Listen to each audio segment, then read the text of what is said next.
J'étais en cours et comme je m'ennuyais, je me suis dit pourquoi pas dessiner. J'ai sorti ma feuille et mon crayon et j'ai commencé à dessiner. Mon ami à côté de moi, il m'a interpellé et il m'a dit ah, tu dessines bien, en plus tu es focus. Est-ce que tu as des méthodes pour être plus créatif, avoir de l'imagination et être plus concentré sur ce que tu fais? J'ai dit applique ces quatre étapes et tu verras que tu arriveras à être plus concentré, avoir plus de créativité et voilà.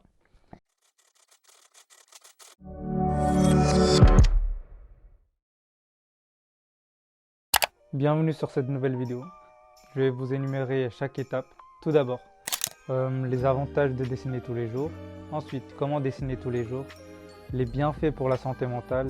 Comment dessiner une variété de sujets. En dernier, mes tips pour que vous réussissez. Voilà.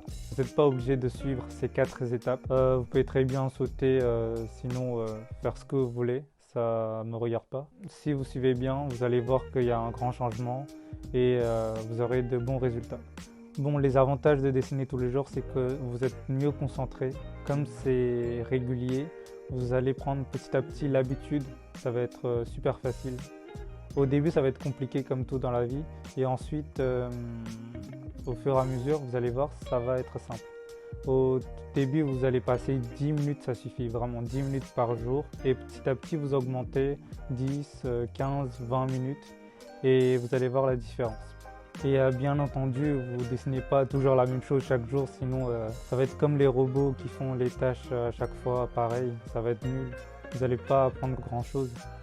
Et je vous conseille de faire des dessins de variétés différents. Avec ça, vous êtes plus confiant, vous savez ce que vous devez faire, vous êtes prêt et c'est bon pour la suite. Vous dites, ok, j'ai fait ça, mais comment j'essaie de dessiner tous les jours? Pour ça, il faut que vous avez un environnement calme et silencieux. Comme par exemple, moi, mon bureau, il n'y a rien dans mon bureau, il y a juste quand je vais dessiner, une feuille, un crayon, une gomme, ça suffit. Et pour plus de diversité, vous pouvez prendre des aquarelles, des pinceaux, des craies par exemple, et vous pouvez tester de nouvelles choses. Comme ça ne sera pas répétitif et vous allez être plus créatif car vous découvrez de nouveaux outils et vous arriverez à faire quelque chose de beau ou pas beau, mais c'est à vous de voir. Au moins vous avancez, c'est ça le plus important. Saviez-vous que dessiner tous les jours peut avoir des effets positifs, comme par exemple vous êtes moins stressé, vous êtes de bonne humeur. Je sais que c'est drôle, mais c'est vrai. C'est prouvé scientifiquement. Ça peut aussi aider à gérer votre stress au quotidien. Le plus, c'est que vous êtes bon en communication car vous arrivez à exprimer vos idées à travers vos illustrations. Ça, c'est un gros plus. Aussi à exprimer vos sentiments, vos émotions, c'est très pratique en tout cas.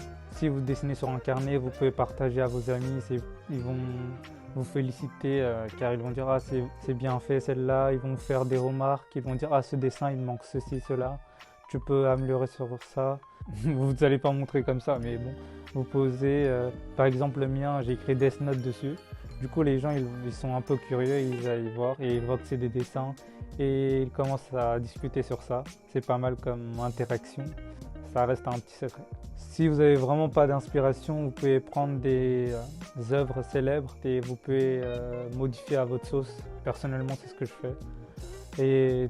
Et réussir à trouver votre style petit à petit. Ça prend beaucoup de temps, ça peut même prendre des années, mais à vous de voir, c'est pratique.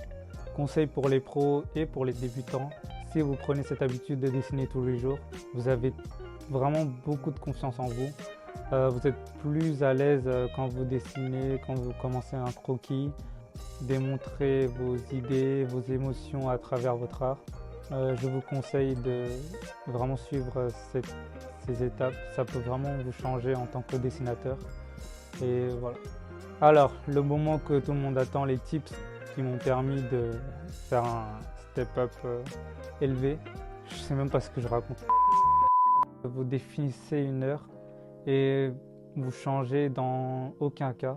Et par exemple, moi je prends 10-15 minutes vers 18h, 18h30 et je m'assois sur mon bureau, je mets mes écouteurs, je regarde quel dessin je dois faire et je commence à dessiner. Voilà.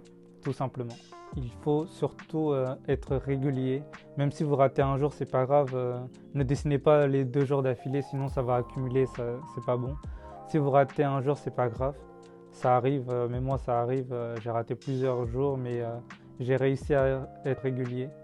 Et c'est ça qui compte en gros. Il faut que vous vous amusez, vous arrivez à exprimer votre créativité. Il faut surtout pas se forcer, sinon c'est chiant, vous n'allez pas réussir. C'est pas bon. Pour conclure cette vidéo, je vais dire qu'une seule chose, c'est la régularité. Vous respectez ça et c'est cool. Vous allez avancer petit à petit. Au début, c'est vraiment difficile. Vous allez dire, ah, c'est compliqué. Et au fur et à mesure, ça va vraiment être simple. Voilà. Alors, il y a 2 sites que j'utilise quand je suis perdu ou j'ai pas d'imagination ni de créativité. Ça arrive, c'est un humain, voilà. Il y a Pinterest et Behance.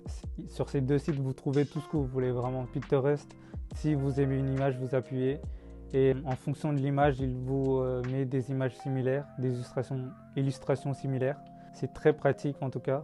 Behance, il y a toutes les choses que vous imaginez même pas postées là-bas. Les illustrations, les images sont excellentes, de qualité incroyable.